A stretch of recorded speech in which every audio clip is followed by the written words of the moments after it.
Hello everyone, आज हम इस वीडियो में पढ़ेंगे class 12 chapter 2 a room 10/8. Students, this is a chapter which is written by K.S. Dugal, and in this lesson is based on the theme of generation gap which is emerging such as a serious threat to our social fabrics.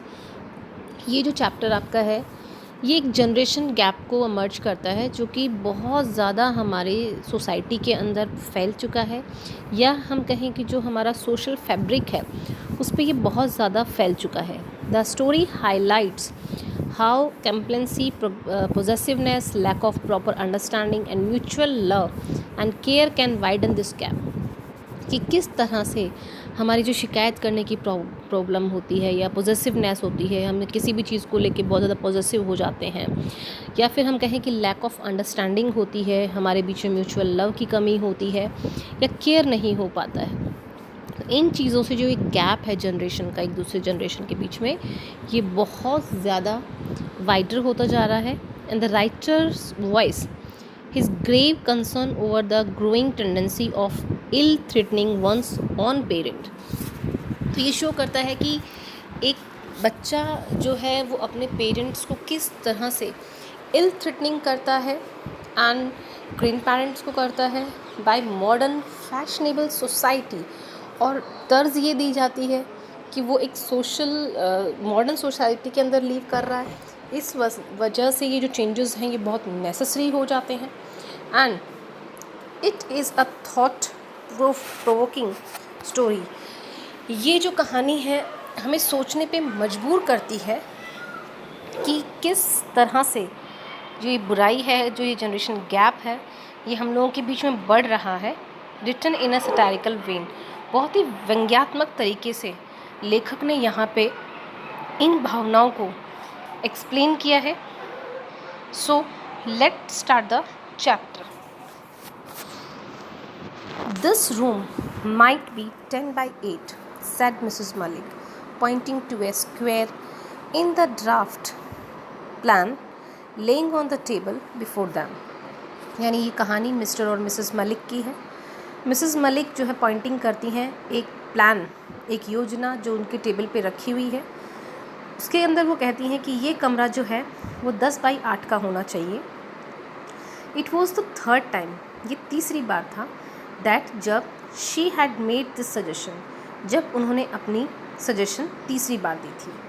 It seem it did not registered on either her husband और the architect engage to design the house. यानी यहाँ पे घर बनाने की योजना चल रही है, प्लान चल रही है, और उस प्लान में, उस मैप में एक किसी पर्टिकुलर रूम को मिसेस मलिक चाहती हैं कि वो रूम जो है वो 10/8 का होना चाहिए. लेकिन ना ही तो उनके इस सजेशन को उनके हस्बैंड ने नोटिस किया और ना ही उस आर्किटेक्ट ने नोटिस किया जो कि उनके घर को डिज़ाइन कर रहा था. The Maliks were going to have a house of their own in Delhi. जो मिस्टर एंड मिसेस मलिक हैं वो ये चाहते थे कि दिल्ली में उनका अपना घर हो. They had to purchase a plot in the most fashionable colony of the town some times ago. कुछ समय पहले उन्होंने दिल्ली की जो सबसे फैशनेबल कॉलोनी है वहाँ पे अपना एक प्लॉट ख़रीदा था. Now that they have were posted back in Delhi, और अब वो वापस दिल्ली पोस्टेड होने जा रहे हैं. दे थॉट, वो चाहते हैं, they might as well have the house built, कि उससे पहले उनका घर बन जाए. In her heart of hearts, वो दिल ही दिल में मिसेस मलिक ऑल्सो डिसाइडेड, ये भी तय कर चुकी हैं दैट कि after completion of the house, कि घर बनने के बाद she would stay back in the Delhi, कि वो दिल्ली ही रहेंगी.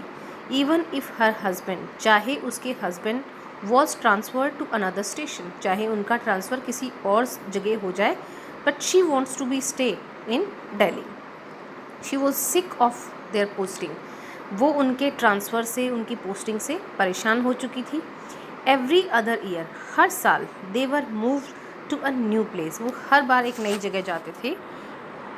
And now that the children were grown up, बच्चे भी बड़े हो रहे हैं, इट वॉज नॉट डिज़ायरेबल, तो ये बिल्कुल भी ज़रूरी नहीं है to shift them from one school to another, कि बच्चों को आज इस स्कूल में डालें, कल उस स्कूल में डालें. Then she is really sick about all this things. Mrs Malik said, if he must Mr Malik could go alone. वो कहती है चाहे मिस्टर मलिक को अकेले ही जाना पड़े बट वो उनके साथ नहीं जाएंगी।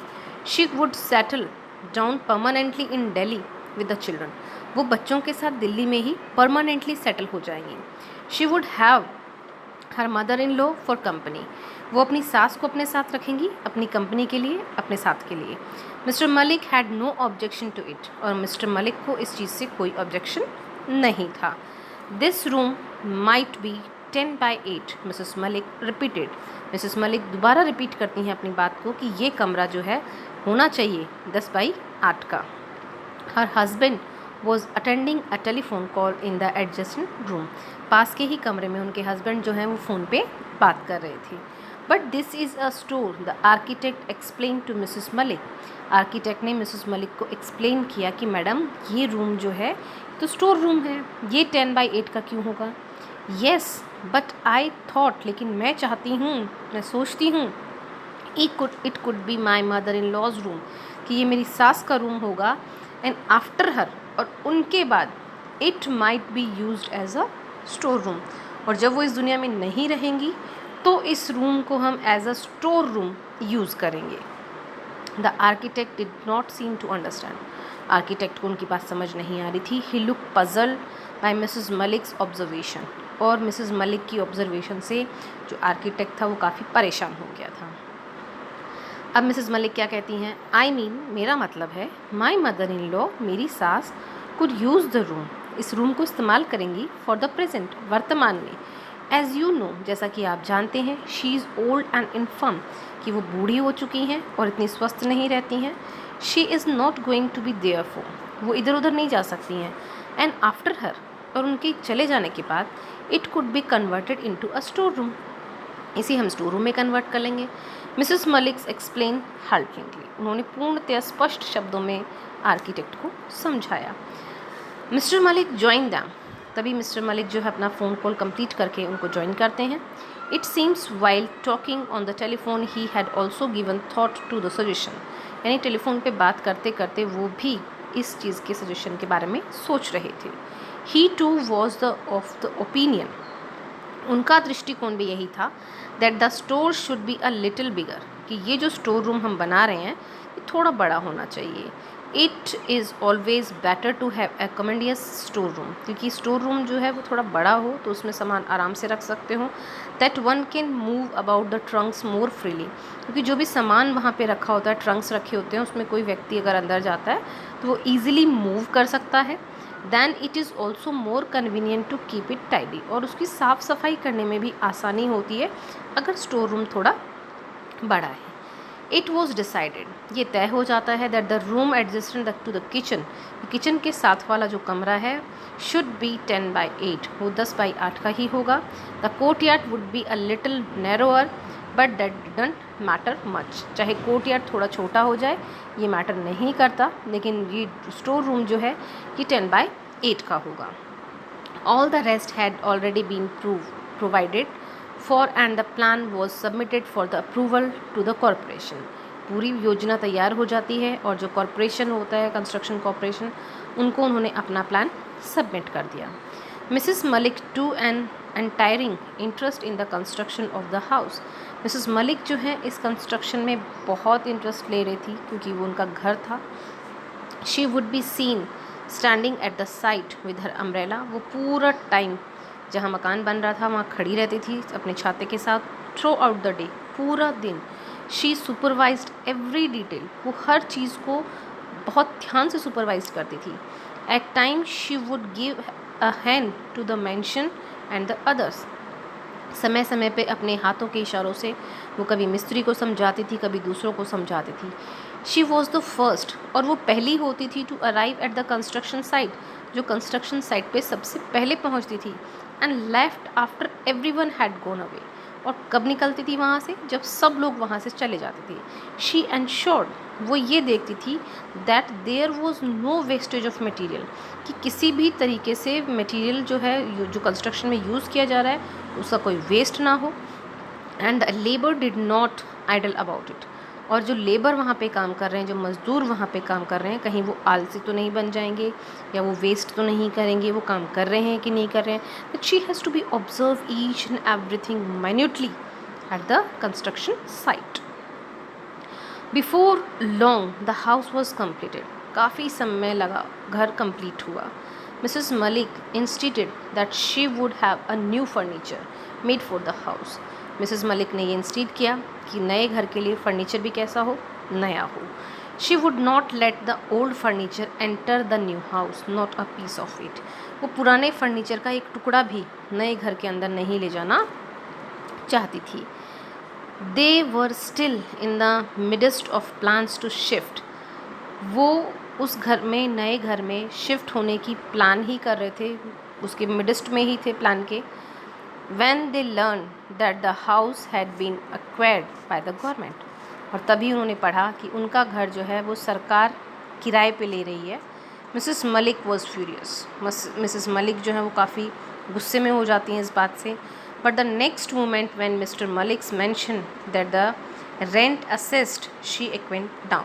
लेकिन जब उन्होंने ये कहा कि नहीं, सरकार हमें उस घर का किराया देगी, तो वो शांत हो जाती हैं. While supervising the construction of the house, she had cultivated love for her neighbors. और जब कंस्ट्रक्शन का काम चल रहा था और वो उसका सुपरविज़न करती थी, तो उसी समय में उसने अपने फ्रेंड्स बना लिए. अपने उस कॉलोनी के अंदर नेबर्स जो थे, उनको अच्छी दोस्ती उनके साथ में हो गई और काफ़ी मिल गई उन लोगों से. शी थॉट, वो सोचती थी, of various plans for doing up the house. उस घर के लिए उन्होंने बहुत कुछ योजनाएं बनाई थी. Everything had to be forgotten. लेकिन अब सब चीज़ों को उसे भूलना था. Then they were transferred from Delhi. और अब उनका ट्रांसफ़र जो है वो दिल्ली से हो चुका था. Mrs Malik was happy. She would no more see her house. वो खुश थी कि ठीक है, उसे अपना घर नहीं देखना पड़ेगा, क्योंकि जो अभी सरकार के बीच के पास था. Regret not being able to live in it, क्योंकि वो उसमें रह नहीं पा रही थी. And then thinking of the substantial rent feel console. और मतलब अपना घर होते हुए किराए के मकान में रहना थोड़ा बुरा लगता है. Transfer from one place to another, एक जगह से दूसरी जगह ट्रांसफ़र होते रहे. They had to wait for many more years for another terms of posting in Delhi. अब मतलब वापस वो दिल्ली ट्रांसफ़र होने का इंतज़ार करते रहे कि कब हमारा ट्रांसफ़र वापस दिल्ली हुआ. और एक स्थान से वो दूसरे स्थानों तक कई सालों तक वो घूमते रहे. इन द मीन वाइल, और इसी समय में Mrs Malik's mother in law passed away. यानी जिनके लिए वो 10/8 का रूम तैयार करवा रही थी, वो लेडी ही इस दुनिया में नहीं रही. Their daughter had been married. बेटी की शादी कर दी मिसेस मलिक ने. In a way they were lucky that their house had been rented by the government. और इस मामले में वो लकी थे कि सरकार ने उनका घर किराए पे लिया हुआ था. क्योंकि प्राइवेट टेनेंट्स, क्योंकि जो प्राइवेट किराएदार होते हैं, आर सच ए हेडेक, वो एक सिर दर्द होते हैं. There is no end to their complaints and demands, क्योंकि उनकी शिकायतें और उनकी मांगें बहुत ज़्यादा होती हैं. एंड देन, और उसके बाद भी, they are more often than not irregular in the payment of rents. और वो किराया जो है वो भी टाइम पे नहीं देते. Mrs Malik's house having been requested by the government, the rent was credited to their bank account every month regularly. लेकिन उनका घर सरकार ने लिया हुआ था, तो उनको हर महीने जो किराया था उनके बैंक अकाउंट में रेगुलरली मिल रहा था. Only their son remained be married now. उनका जो सन था, खाली वही शादी के लिए बचा हुआ था अभी. मिस्टर मलिक सोचते थे that they would rather be done with it before he retire. और मिस्टर मलिक चाहते थे कि रिटायर होने से पहले वो अपने बेटे की शादी भी कर दें. Their son had been married. बेटी की शादी भी हो गई.